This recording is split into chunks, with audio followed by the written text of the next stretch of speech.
देश भर में प्रदर्शन के नाम पर जिस तरह का माहौल बनाया जा रहा है, उसे लेकर आपके जहन में भी कई सवाल होंगे। शुरुआत छात्रों के मुद्दे से हुई, लेकिन अब यह प्रदर्शन हिंसक रूप ले चुका है। दिल्ली, पटना, लखनऊ, जयपुर समेत कई शहरों में सड़कों पर भयंकर बवाल, पुलिस कर्मियों पर जमकर पथराव, सरकारी संपत्तियों को नुकसान पहुंचाने और कानून व्यवस्था से खिलवाड़ की घटनाएं सामने आ रही हैं। बैरिकेड तोड़े जा रहे हैं, पुलिस कर्मियों को पीटा जा रहा है, गाड़ियां जलाई जा रही है, आगजनी की जा रही है, पत्थरबाजी की जा रही है और सरकारी वाहनों को निशाना बनाया जा रहा है। इसके बाद जब पुलिस लाठीचार्ज कर रही है, आंसू गैस और वाटर कैनन का इस्तेमाल कर रही है, तो देश का विपक्ष और ये तिलचट्टे, ये आंदोलनकारी छाती पीट रहे हैं और सिर्फ पुलिस कार्रवाई पर ही सवाल उठा रहे हैं। और यह तब हो रहा है जब देश के प्रधानमंत्री देश के छात्रों से अपील कर रहे हैं कि हिंसा मत करो। कई बड़े मंत्री चर्चा के लिए उनको आमंत्रण दे रहे हैं और लोकसभा स्पीकर संसद में कह रहे हैं कि सरकार प्रदर्शन के मुद्दे पर चर्चा के लिए तैयार है। ऐसे में सबसे बड़ा सवाल यही है, क्या भारत को भी नेपाल, श्रीलंका, बांग्लादेश बनाने की साजिश जोर से आगे बढ़ गई है? क्या लोकतंत्र में विरोध का मतलब हिंसा, आगजनी और अराजकता हो गया है? लोकतांत्रिक व्यवस्था में प्रदर्शन हर नागरिक का अधिकार है, लेकिन जब प्रदर्शन के नाम पर सार्वजनिक संपत्ति को नुकसान पहुंचाया जाए, पुलिस पर हमले होने लगे और आम लोगों की जिंदगी को प्रभावित किया जाने लगे, तब सरकार और पुलिस के पास क्या विकल्प बचता है? टर्निंग पॉइंट देख रहे हैं आप, मैं हूं नवेंदु और आज के इस वीडियो में आपको ऐसी तस्वीरें दिखाऊंगा जिसने इन तिलचट्टों की पोल खोल दी है। ऐसी तस्वीरों से रूबरू कराऊंगा जो इनके हकीकत को बयां करता है, जो इनके साजिश को बेनकाब करता है, जो इनके षड्यंत्रों की पोल खोलता है। तस्वीरों को देखकर आप पूरी बात समझ जाएंगे।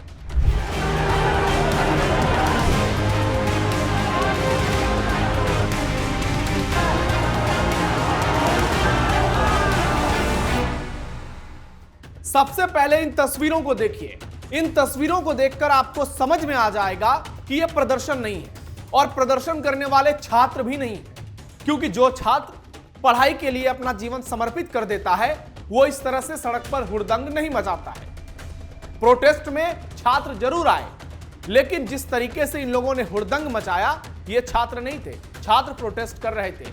जिन लोगों ने बवाल मचाया, ये दंगाई थे, ये आंदोलनकारी थे। और इनकी तस्वीरों को जरा गौर से देखिए। ये तस्वीरें बता रही है कि इन लोगों का मकसद आंदोलन करना नहीं है। इन लोगों का मकसद देश में दंगा करना है, हिंसा फैलाना है, और इसमें छात्र नहीं है। ये जो प्रोटेस्ट है, इसमें जो लोग हिंसा फैला रहे हैं, ये दंगाई हैं, क्योंकि छात्र शांतिपूर्वक प्रदर्शन करते हैं, सड़क पर अराजकता नहीं करते हैं। और हमारी बात को जरा ध्यान से समझिए। मैं बार बार कह रहा हूं, ये छात्र नहीं हैं जो सड़क पर इस तरीके से बवाल मचा रहे हैं। ये अराजकता फैलाने वाले लोग हैं, ये वामपंथी विचारधारा वाले लोग हैं, और ये छात्रों के आंदोलन में जानबूझकर घुसपैठ कर रहे हैं और छात्रों को बदनाम कर रहे हैं। आंदोलन के नाम पर अराजकता, छात्र, प्रदर्शनकारी या दंगाई, नहीं थम रहा हिंसा का दौर।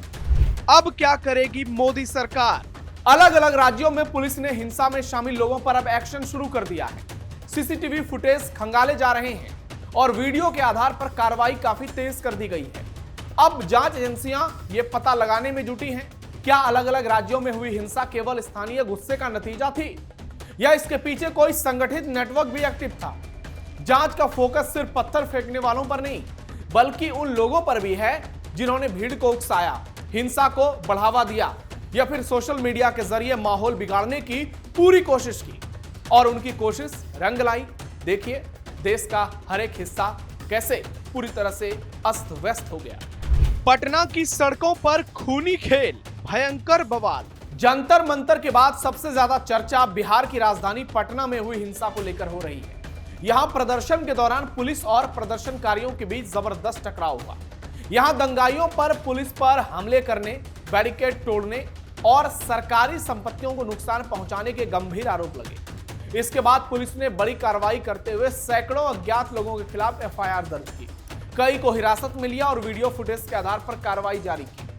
जांच एजेंसियों का कहना है कि सोशल मीडिया के जरिए बड़ी संख्या में लोगों को इकट्ठा करने की कोशिश हुई और कई भड़काऊ संदेश भी वायरल किए गए। इसकी जांच साइबर टीम भी कर रही है। पुलिस अब उन लोगों तक पहुंचने की कोशिश कर रही है जिन्होंने भीड़ को उकसाया, हिंसक रास्ता अपनाने के लिए प्रेरित किया था या अफवाह फैलाकर माहौल बिगाड़ा। कई जगह ड्रोन कैमरे, सीसीटीवी और मोबाइल वीडियोस की मदद से पहचान की जा रही है ताकि यह साफ हो सके कि अलग अलग राज्यों में हुई घटनाओं के पीछे कोई साझा स्ट्रेटजी तो नहीं थी। जंतर मंतर पर नहीं थम रहा हिंसा का दौर। दिल्ली के जंतर मंतर पर एक बार फिर से बवाल हुआ। जी हां, शिक्षा सुधारों और पेपर लीक को चल रहे आंदोलन में एक बार फिर से हंगामा देखने को मिला। लगातार तीसरा दिन भी हिंसक रहा, जहां प्रदर्शनकारियों और सुरक्षा बलों के बीच तीखी झड़पें हुई। उग्र भीड़ ने पथराव किए, डंडों से हमले किए, कनॉट प्लेस में बवाल मचा दिया। एसीपी विवेक भगत और 2 इंस्पेक्टर, कई पुलिसकर्मी गंभीर रूप से घायल हो गए, जिसके जवाब में पुलिस ने भीड़ को नियंत्रित करने के लिए लाठीचार्ज किया, आंसू गैस के गोले छोड़े। और अब यही लोग ढोल पीट रहे हैं कि पुलिस ने हम पर लाठीचार्ज किया। अगर इस तरीके से उत्पात नहीं अगर मचाएंगे तो क्या इनकी आरती उतारी जाएगी? सुरक्षा के मद्देनजर दिल्ली पुलिस ने प्रदर्शन स्थल को खाली कराकर कई उपद्रवियों को हिरासत में ले लिया है और तगड़े एक्शन का ऐलान कर दिया है। मिडिल दिल्ली के करीब 16 से 17 मेट्रो स्टेशनों को बंद करना पड़ा। इस बीच पीएम नरेंद्र मोदी ने पेपर लीक के मामलों के लिए फास्ट ट्रैक कोर्ट बनाने का भी आश्वासन दिया। पीएम मोदी ने ट्वीट किया, देश के युवाओं का हित और उनका भविष्य हमारी सर्वोच्च प्राथमिकता है। पेपर लीक के सभी मामलों में दोषियों को जल्द से जल्द कठोर दंड देने के लिए केस के त्वरित निस्तारण के लिए फास्ट ट्रैक कोर्ट्स का गठन किया जाएगा। इस संबंध में निर्देश दे दिए गए कि संबंधित विभाग आवश्यक कार्रवाई सुनिश्चित करे। युवाओं के भविष्य के साथ खिलवाड़ करने वाले किसी भी व्यक्ति को बख्शा नहीं जाएगा।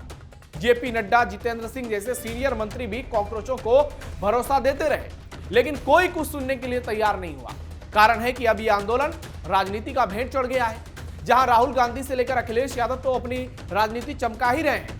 राकेश टिकैत और योगेंद्र यादव जैसे आंदोलन जीवी विवादित लोग अब इस पूरे खेल को हवा देने लगे हैं। जी हां, राकेश टिकैत, जिसकी वजह से किसान आंदोलन इतना लंबा खिंचा था, ये योगेंद्र यादव, विवादों का बेताज बादशाह, ये लोग जहां पहुंचेंगे वहां बवाल नहीं होगा तो और क्या होगा। और देश की जनता आने वाले समय में इनका हिसाब लेगी कि ये जो देश को जलाने के लिए बड़ी बड़ी साजिशें कर रहे हो, इन साजिशों में सफल नहीं हो पाओगे। बहुत जल्द कुछ बड़ा होगा, इंतजार कीजिए। इंद्रदेव अगर मेहरबान हो गए तो ये प्रदर्शन 2 दिन नहीं टिक पाएगा। सरकार या आंदोलनकारी, कौन पड़ेगा भारी? पूरे घटनाक्रम ने एक बार फिर यह बहस छेड़ दी है कि लोकतंत्र में विरोध की सीमा क्या होनी चाहिए। अपनी बात रखना हर नागरिक का अधिकार है, संविधान सबको देता है, लेकिन जब विरोध प्रदर्शन हिंसा, तोड़फोड़, आगजनी और पुलिस पर हमले में बदल जाए, जो पुलिस जनता की सुरक्षा में तत्पर रहती है, तो सबसे ज्यादा नुकसान तो आम लोगों को होता है। सड़कें बंद होती है, मेट्रो स्टेशन बंद होते हैं, यातायात प्रभावित होता है, व्यापार ठप पड़ता है। कनॉट प्लेस में देखिए क्या स्थिति है, और करोड़ों रुपए की सार्वजनिक संपत्ति को नुकसान पहुंचता है, जिसकी भरपाई अंततः जनता के ही टैक्स से होती है। इसलिए कानून भी स्पष्ट कहता है कि शांतिपूर्ण प्रदर्शन और हिंसक गतिविधि में बड़ा अंतर है। इसी वजह से अब कई राज्यों में पुलिस ने स्पष्ट कर दिया है कि कानून तोड़ने वालों की पहचान कर उनके खिलाफ सख्त कार्रवाई की जाएगी, चाहे वो किसी भी संगठन या विचारधारा से जुड़े हों। दूसरी ओर यह भी जरूरी है कि जांच निष्पक्ष हो, दोषियों की पहचान पुख्ता सबूतों के आधार पर की जाए और निर्दोष लोगों को किसी भी तरह की परेशानी ना हो। इस पूरे विवाद के बीच सबसे महत्वपूर्ण सवाल तो यही है, क्या किसी भी मुद्दे की लड़ाई हिंसा के रास्ते लड़ी जा सकती है? लोकतंत्र संवाद, बहस और संवैधानिक तरीके से चलता है, न कि पत्थर, आगजनी और टकराव से। आने वाले दिनों में जांच एजेंसियों की रिपोर्ट, कोर्ट में पेश होने वाले सबूत और पुलिस की कार्रवाई से यह स्पष्ट होगा कि इन घटनाओं के पीछे केवल भीड़ का गुस्सा था या कहीं कोई और खेला हो रहा था।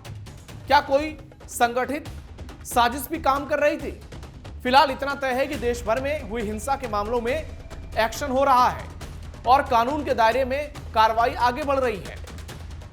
लेकिन सवाल तो बहुत गंभीर है कि अपने देश के लोग जब अपने देश का नुकसान करने के लिए आगे आ जाते हैं तो उनकी मंशा पर सवाल उठते हैं।